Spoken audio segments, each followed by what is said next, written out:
Alhamdulillah wassalatu wassalamu ala Rasulillah Sayyidina wa maulana Muhammad ibni Abdillah wa ala alihi wa sahbihi wa man tabi'ahu wa mawalah. Bapak-bapak, ibu-ibu, hadirin hadirat jamaah fardu isya yang dilanjutkan dengan tarawih dan witir, insyaallah kita semua dimuliakan Allah Subhanahu wa taala. Amin ya rabbal alamin. Tema kita pada malam hari ini adalah 5 amalan di akhir Ramadan. Amalan yang pertama, taharru lailatul qadri fil ashril awakhir min Ramadan. Carilah Lailatul Qadar di 10 terakhir Ramadan. Malam ini malam ke-21. Ramadan itu dua kemungkinan, 29 atau 30. Kalau kebetulan tanggal 29 sore nampak anak bulan hilal Syawal, berarti 29 malam. Berarti 9 malam lagi tinggal dengan malam ini. Kalau kebetulan tanggal 29 itu tidak nampak anak bulan, fa in ghubbiya alaikum, kalau tertutup awan, fa akmilu, fa atimmu, sempurnakanlah Sya'ban, sempurnakanlah Ramadan, salasina yauman, 30 hari 30 malam. Jadi hanya tinggal dua kemungkinan, 9 malam lagi dengan malam ini atau 10 malam. Jadi amal yang pertama di 10 terakhir ini adalah amal mencari. Tentu orang mencari itu dia selektif. Orang mencari itu serius, karena dia mencari namanya, bukan menunggu. Beda antara orang menunggu rezeki dengan mencari rezeki. Beda antara orang menunggu orang dengan mencari orang. Maka betul-betul dicari Lailatul Qadar ini. Bagaimana cara mencarinya? Maka dihidupkan malam-malam Lailatul Qadar. Nabi Muhammad SAW kalau sudah sampai 10 terakhir Ramadan, aiqaza ahlahu, dibangunkannya keluarganya, istrinya, anaknya untuk bangun malam. Wasyadda mi'zarahu, diikatnya kainnya. Makna mengikat kain kuat itu artinya khusyuk, lebih fokus kepada ibadah dibandingkan 20 malam yang sudah berlalu. Jadi memang 10 terakhir ini memang betul-betul yang selama ini tidurnya banyak, maka 10 terakhir malam ini dikurangi karena lebih banyak beribadah. Ibadah-ibadah malam itu nanti akan kita kaji pada poin yang kedua. Lalu yang dimaksud dengan malam itu mana? Malam itu biasanya dari mulai tenggelamnya matahari, terbitnya syafaq ahmar, tanda merah di ufuk barat, azan maghrib. Tapi yang dimaksud dengan malam Lailatul Qadar itu adalah dari mulai penghitungannya setelah isya. Jadi kalau kita hitung isya di Sumatera ini jam 8, 9, 10, 11, 12, 1, 2, 3, 4, 5. Jadi kalau diumpamakan jam 5 azan selama 9 jam. Maka 9 jam itulah yang diisi dengan qiyamul lail. Maka dicarilah 9 jam. Maka kata Allah Ta'ala dalam Al-Quran, salamun hiya hatta matla'il fajr. Jadi garis finishnya salamun hiya, selamat dia malam itu hatta matla'il fajr, sampai waktu terbit fajar. Yang dimaksud terbit fajar adalah azan subuh. Jadi kalau ada orang mengatakan Nabi Muhammad SAW membagi malamnya menjadi 3, perbanyaklah beribadah di sepertiga malam, maka tinggal bagi saja 9 bagi 3, 9, 10, 11, 12, 1, 2, 3, 4, 5. Jadi yang dimaksud dengan sepertiga itu adalah 9, 10, 11. Yang dimaksud dengan sepertiga malam itu adalah 12, 1, 2. Jadi kenapa Nabi itu mudah bangun malam? Karena dia tidurnya di awal waktu. Kalau beribadahnya habis isya, tidak pakai tidur, namanya qiyamul lail, tegak di waktu malam. Tapi kalau habis isya tidur, melawan ngantuk, itu bahasa Arabnya tahajjada ya tahajjadu, tahajjudan, tahajjud. Wa minal laili, dan dari sebagian malam fatahajjad, lawanlah tidurmu, lawanlah kantukmu. Di kota Makkah dua-dua dilaksanakan. Habis sholat isya tarawih. Tarawih itu qiyamul lail. Kenapa disebut tarawih? Karena setelah 4 rakaat duduk beristirahat lama, panjang. Di tempat kita habis 2 rakaat duduk sebentar. Tapi setelah 4 rakaat ada baca doa Al-Khalifatul Awal Abu Bakrin Siddiq radhiyallahu anhu. Duduk sejenak bertasbih, berselawat, berzikir, mengingat Allah. Lalu kemudian setelah itu barulah dia tegak lagi. Maka ini semua ibadah-ibadah yang bernilai man qama, siapa yang menegakkan malam. Orang lain malamnya berbaring, menempelkan tulang belakangnya, tengkuknya ke atas bantal.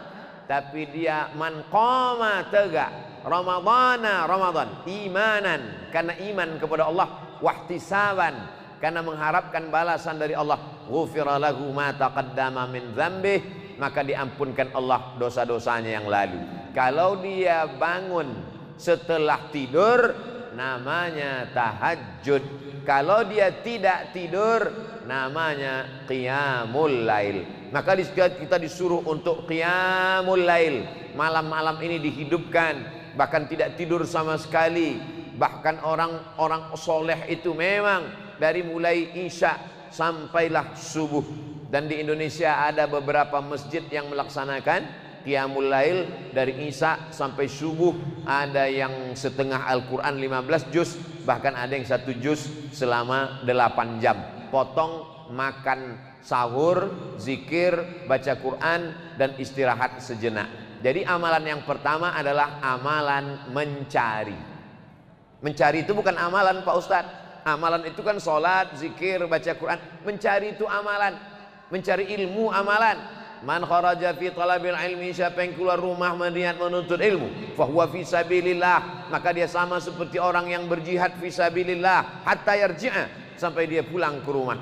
Maka mencari maklumat, mencari ulama, mencari habaib, mencari pengetahuan, mencari tempat ibadah, mencari waktu-waktu yang baik, mencari ini adalah juga ibadah. Ini poin yang pertama. Yang kedua, apa ibadah-ibadah waktu qiyamul lail itu?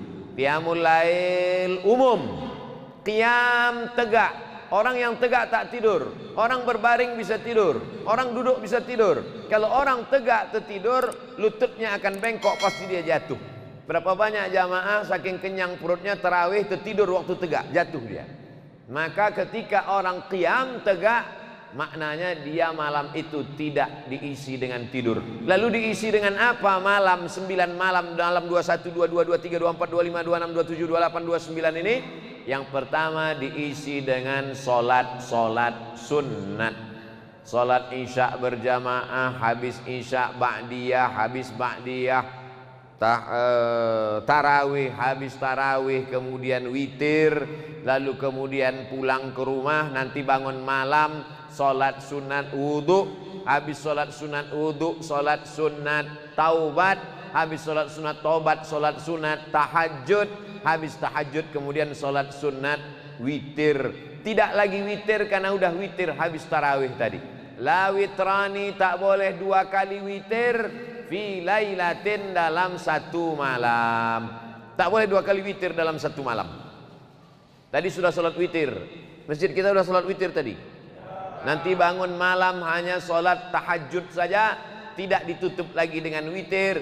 La witrani, tak boleh 2 kali witir dalam 1 malam. Jadi malam ini diisi dengan solat. Kemudian setelah solat membaca Al-Quran. Idealnya malam ini kita masuk baca juz 21. Tapi ada jamaah malah sudah khatam 2 kali. Tapi ada yang belum bergerak dari juz 1. Nah, inilah kesempatannya untuk mengejar supaya malam-malamnya itu buka Quran.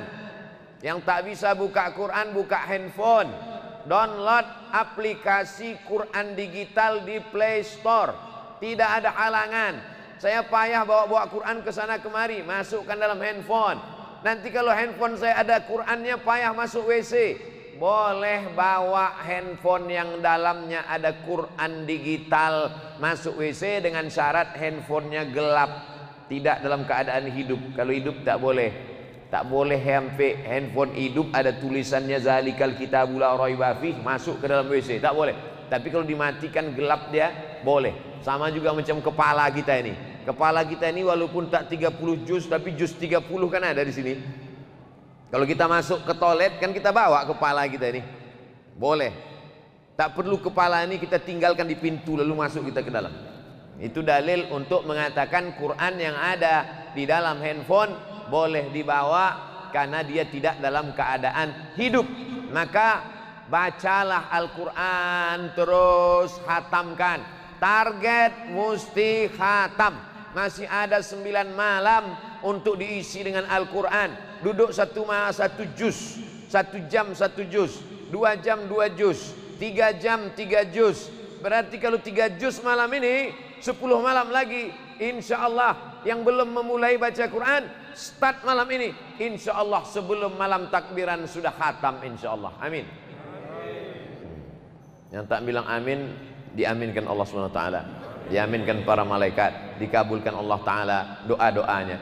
Lalu kemudian amalnya sholat sunat. Setelah sholat sunat baca Quran. Wabil ashari hum yastaghfirun, memperbanyak istighfar. Astaghfirullahalazim, lebih panjang. Astaghfirullahalazim alladzi la ilaha illa huwal hayyul qayyum wa atubu ilaih. Lebih panjang. Allahumma anta rabbi la ilaha illa anta khalaqtani wa ana 'abduka wa ana 'ala 'ahdika wa wa'dika ma sata'tu a'udzubika min syarri ma sana'tu abu'u laka bi ni'matika 'alayya wa abu'u bi dhanbi faghfir li fa innahu la yaghfiru dzunuba illa anta.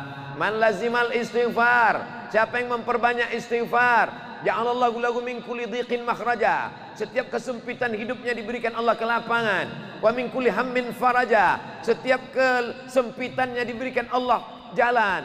Wa razaqahu min haitsu la yahtasib, diberi Allah rezeki dari jalan yang tak disangka-sangka. Subhanallah wa bihamdihi subhanallahil azim, subhanallah wa bihamdihi subhanallahil azim, subhanallah wa bihamdihi subhanallahil azim. Kalimatani, 2 kalimat. Khafifatani alal lisan, ringan di lidah. Saqilatani fil mizan, memberatkan timbangan mizan pada hari kiamat. Habibatani ilar rahman, disukai dicintai Allah. Subhanallah wa bihamdihi subhanallahil azim, subhanallah wa bihamdihi subhanallahil azim. Bagi yang belum punya tasbih, malam ini berzikir tak usah pakai tasbih. Jadi sahabat Nabi dulu, orang kalangan salaf kan belum ada tasbih. Bagaimana cara mereka berzikir? Diambilnya tali, diingkatnya pakai simpul-simpul. Simpul itulah yang dia petik sebagai tasbih. Jadi malam ini balik dari sini, ambil tali jemuran, buatlah simpul-simpul untuk berzikir, bertasbih. Subhanallah, subhanallah, subhanallah, subhanallah, alhamdulillah, alhamdulillah, Allahu akbar. Salawat. Man shalla alayya salatan, siapa yang berselawat kepadaku 1 kali, sallallahu alaihi biha asyra, Allah balas 10 kebaikan. Wa huttan anhu asyara sayyiat, ditutupi 10 kesalahan. Wa rufi'at lahu asyara darajat, dinaikkan 10 tingkatan darajat kemuliaan. Maka banyak-banyak selawat. Allahumma salli ala sayyidina Muhammad wa ala ali sayyidina Muhammad. Allahumma salli ala sayyidina Muhammad wa ala ali sayyidina Muhammad. Allahumma salli ala sayyidina Muhammad wa ala ali sayyidina Muhammad. Banyak betul zikir-zikirnya Pak Ustadz. Pilih mana yang paling suka. Saya paling suka selawat, amalkan selawat banyak-banyak. Saya paling suka tasbih, tasbih banyak-banyak. Saya paling suka la ilaha illallah, la ilaha illallah banyak-banyak. Kalau Ustadz sendiri, apa yang Ustadz amalkan? Menjelang azan subuh, istighfar 100, selawat 100, la ilaha illallah 100. Mana tasbih Ustadz? Ada di hotel, tak saya bawa. Kalau tidak pakai tasbih, macam mana cara ngitungnya? Sekali genggam 20. 1, 2, 3, 4, 5, 6, 7, 8, 9, 10, 11, 12, 13, 14, 15, 16, 17, 18, 19, 20. Jadi setiap sekali genggam 20. La ilaha illallah, la ilaha illallah, la ilaha illallah, la ilaha illallah, la ilaha illallah, la ilaha illallah, la ilaha illallah, la ilaha illallah, la ilaha illallah, la ilaha illallah, la ilaha illallah, la ilaha illallah, la ilaha illallah, la ilaha illallah, la ilaha illallah, la ilaha illallah, la ilaha illallah, la ilaha illallah, la ilaha illallah, la ilaha illallah. 20. 20, 20, 20, 20, 100. Tapi betul-betul 100, jangan pula 20, 20, 20. Lalu kemudian di antara yang paling afdal di antara amalan ini mana? Sesuai dengan kemampuan. Yang sanggup sholat sunat, tegak, ruku, sujud, tegak, ruku, sujud, tegak, ruku, sujud. Abdullah punya ayah namanya Ahmad bin Hambal, dikenal dengan Imam Hambali. Wahai Imam Hambali, kau punya anak laki-laki namanya Abdullah. Abdullah ditanya orang, kau punya ayah namanya Imam Hambali. Betul. Ayahmu itu ulama. Betul. Dia kalau malam siang berapa rakaat sholatnya? Salasami'ati rakaat, 300 rakaat. Coba hitung berapa rakaat kita. Sholat isya 4, ba'diyah 2, tarawih 20, 26 tambah 3 baru 29. Tahiyatul masjid 31, baru 31 rakaat udah merasa yakin masuk VVIP. Ahmad bin Hanbal 300 rakaat sholatnya sehari semalam. Ada lagi imam namanya Zainal. Zainal artinya perhiasan, Abidin ahli ibadah. Zainal Abidin perhiasan ahli ibadah. Dia punya nama lain Sajjad, sujud. Orang yang banyak sujud namanya Imam Sajjad. Nama dia Ali, nama ayahnya Husain, nama atuknya Ali. Ali bin Husain bin Ali Zainal Abidin, Imam As-Sajjad. Kenapa disebut dia Sajjad? Sehari semalam sujudnya 1000 kali. Begitu disebutkan dalam kitab Syiar A'lam An-Nubala. Jadi coba kita hitung-hitung sujud kita sudah berapa kali. Kalau sujud apakah sujud kita sudah khusyuk? Kalau khusyuk apakah sujud kita sudah lama? Kalau lama tasbihnya apakah sudah tepat? Jangan-jangan kita sujud itu macam menghembus-hembus saja ke bawah. Padahal ada bunyinya. Subhana rabbiyal a'la wa bihamdih, subhana rabbiyal a'la wa bihamdih, subhana rabbiyal a'la wa bihamdih. Ini bulan untuk kita perhatikan ibadah kita. Amalan yang pertama mencari. Amalan yang kedua mengisi. Diisi dengan apa? Salat sunat. Diisi dengan apa?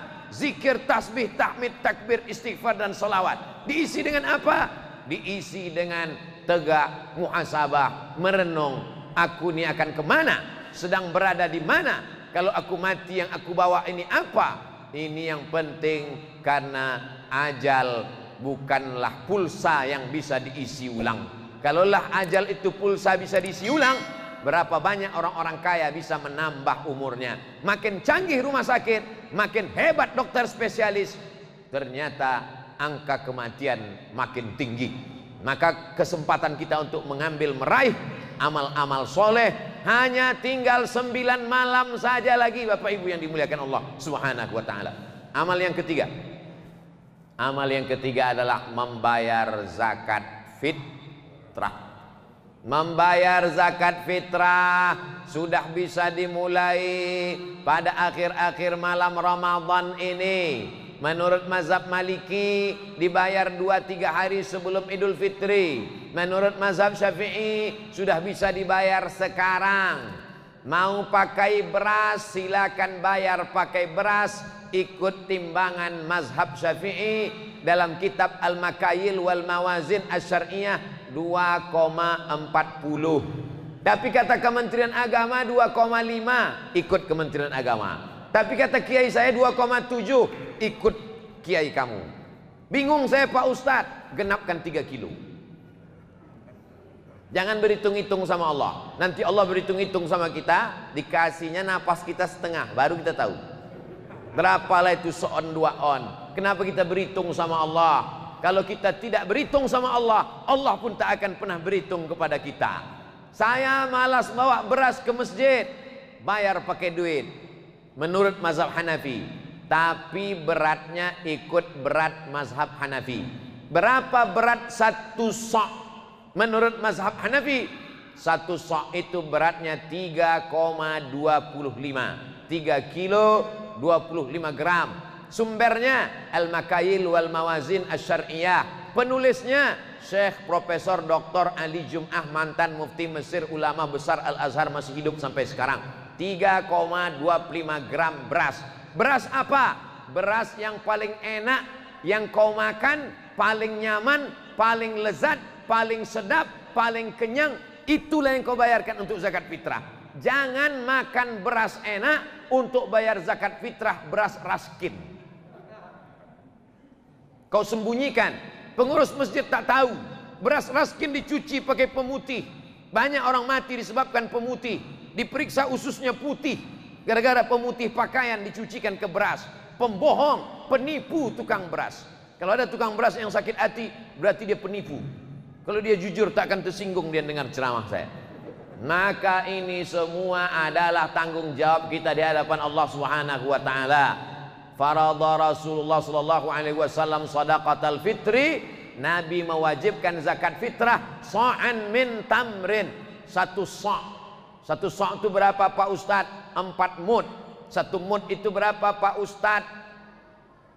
Macam-macam menurut mazhab Syafi'i, Hanafi, Hambali, Maliki. Sudah saya sampaikan. Ikut mazhab Syafi'i 2,4. Ikut mazhab Hanafi 3,25. Yang jadi masalah, dia bayar pakai duit, tapi timbangannya timbangan mazhab Syafi'i. Ini talfiknya kacau balau. Kalau mau bayar pakai beras, pakai timbangan mazhab Syafi'i. Tapi kalau mau bayar pakai duit, pakai timbangan mazhab Hanafi. Ustadz sendiri bayar zakat fitrah pakai apa? Saya dari sejak pulang dari Maroko 2008 Ramadan sampai 2021 ini, alhamdulillah insyaallah membayar zakat fitrah pakai beras. Tapi saya tak menyalahkan yang bayar pakai duit. Untuk zaman sekarang mana yang afdal Pak Ustadz? Pakai beras apa pakai duit? Zaman dulu pakai gandum. Gandum bisa dibarter dengan kain. Gandum bisa dibarter dengan minyak. Gandum bisa dibarter dengan ayam.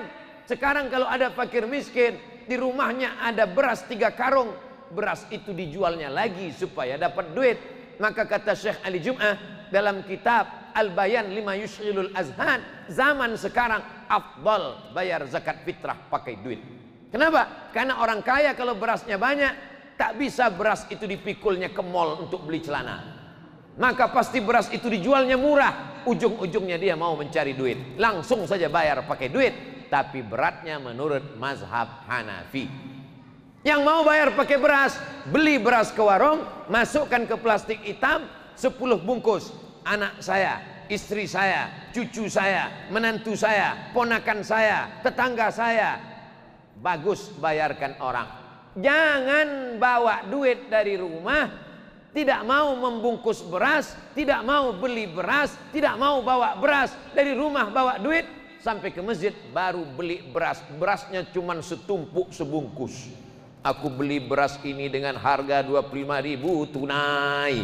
Aku bayarkan untuk aku tunai. Aku beli lagi tunai. Untuk biniku tunai. Aku beli lagi tunai. Untuk anakku tunai. Untuk anakku tunai. Cucuku tunai. Menantuku tunai. Lama-lama koyak. Habis.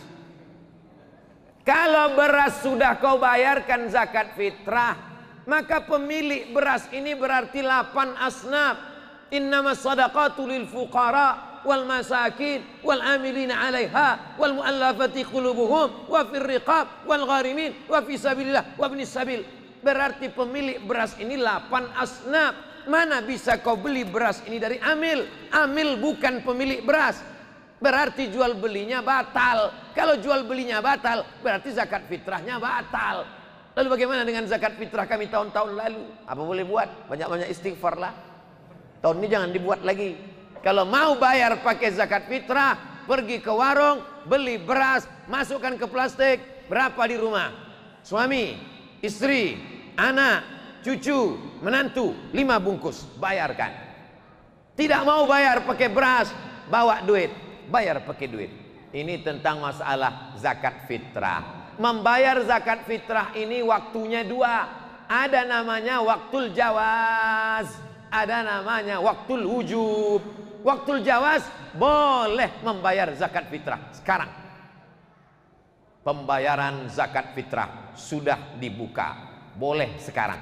Tapi ada namanya waktul wujub, waktu wajib. Kapan wajib membayar zakat fitrah? Petang malam Idul Fitri, tenggelam matahari Ramadan petang, terbit hilal Syawal, azan maghrib, itulah waktu wajib membayar zakat fitrah. Sampai kapan? Sampai khotib naik mimbar. Jadi kalau petang maghrib di Palembang jam 6, besok khotib naik mimbar jam 7, jam 6 ke jam 6 12, tambah jam 7 1 jam, berarti wajib membayar zakat fitrah selama, tak nyambung ceramah. Kalau tenggelam matahari di Palembang azan maghrib jam 6, besok khotib naik mimbar jam 7, berarti wajib membayar zakat fitrah selama 13 jam. Waktu membayar wajib zakat fitrah. Siapa saja yang hidup selama 13 jam wajib membayar zakat fitrah. Jadi siapa yang tak mau bayar zakat fitrah, meninggallah jam 5.30. Siapa saja yang hidup selama 13 jam itu, maka dia wajib membayar zakat fitrah. Anak dalam kandungan, ibu mengandung 9 bulan 9 hari kurang 12 jam. Apakah anak yang dikandung ini wajib dibayarkan zakat fitrahnya? Tidak, selama dia tak keluar selama 13 jam. Bagi siapa yang tak mau bayarkan zakat fitrah anak, bisikkan ke dia, jangan kau keluar selama 13 jam ini. Mau lahir dia maghrib tuh, stay on my perut, besoklah kau keluar. Begitu khotib naik mimbar, naik khotib atas mimbar, Allahu Akbar, Allahu Akbar, alhamdulillah, tak jadi bayar zakat fitrah. Bagaimana kalau ada orang membayar zakat fitrah sekarang, besok 2 hari lagi dibayarnya, pas terakhir Ramadan jam 5 sore meninggal dia, apakah zakat fitrahnya itu dimintanya balik? Tidak. Bagus, sudah terbayar sebagai sedekah. Mudah-mudahan menjadi amal jariah, mengalir pahalanya, dimakan fakir miskin, ikut melapangkan kuburnya, terang alam barzahnya. Ini semua adalah amalan-amalan kebaikan. Amal ketiga, 10 terakhir Ramadan membayar zakat fitrah. Amal yang keempat, walitukmilul iddata, sempurnakanlah bilangannya. Bagaimana cara menyempurnakan bilangannya? Maka ditengoklah ke awan pakai teropong.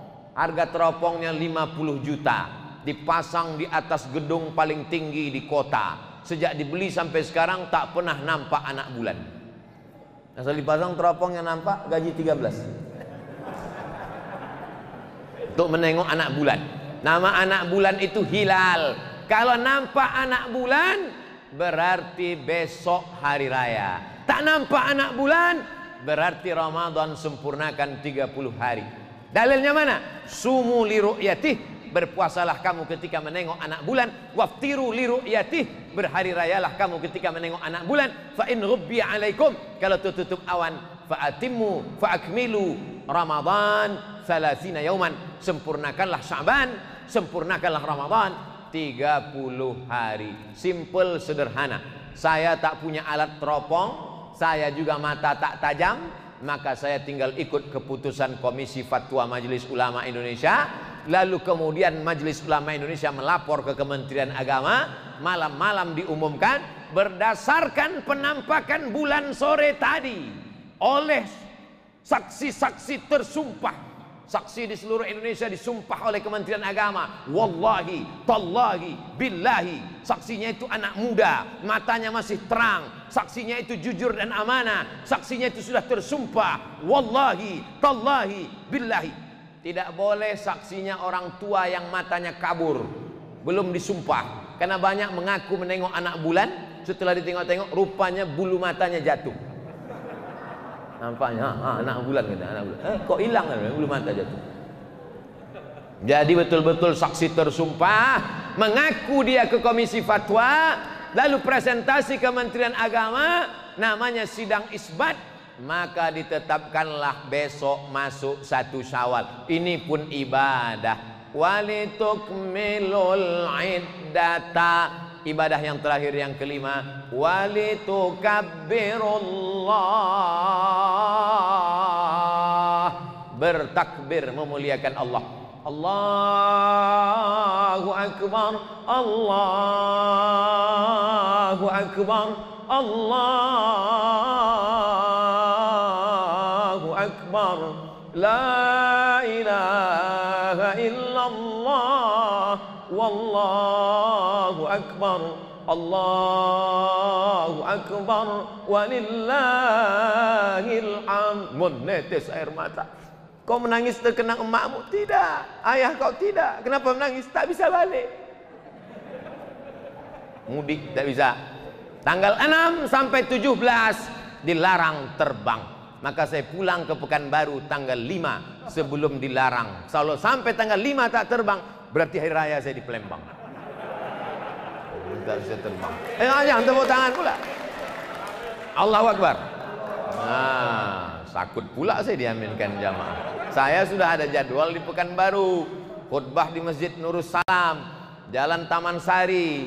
Ini semua adalah janji Allah Subhanahu wa taala. Kalau kita tunaikan janji, maka Allah berikan janji dia. Dan Allah tidak pernah ingkar janji. Innaka la tukhliful. Kalau pemerintah mengatakan jangan ramai-ramai, nanti kerumunan, ada COVID, jangan takbir.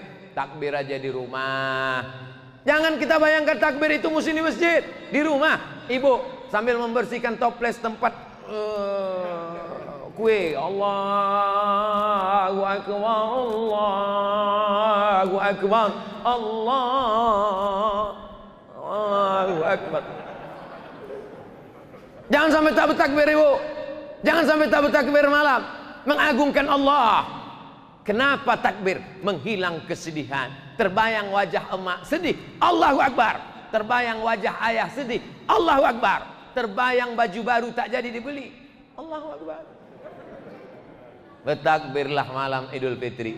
Itulah 5 amalan-amalan yang kita laksanakan selama 9 atau 10 malam. Kalau 10 hari lagi, berarti hari raya tanggal 13. Kalau 9 hari lagi, berarti hari raya tanggal 12. Biarkan bulan bicara.